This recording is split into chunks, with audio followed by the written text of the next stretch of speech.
සුභමානවක අහනවා මිනිස්සු අඩු ආයුෂයෙන් මැරෙන්නේ ඇයි? මිනිස්සු දීර්ඝායුෂ විඳින්නේ ඇයි? දැන් මේක අපිට අදාළ නැද්ද?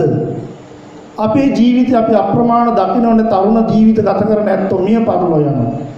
ආන්නේකට උත්තරේ මේ සූත්‍රය තියෙනවා. අපි දකින්නනේ මිනිස්සු ගලේ ඇහුවොත් මැරෙන්නේ නැති. අවුරුදු 120 වගේ ජීවත් වෙලා මැරෙන මිනිස්සුත් ඉන්නවා. ඇයි මේ මිනිස්සු එහෙම ඉන්නේ?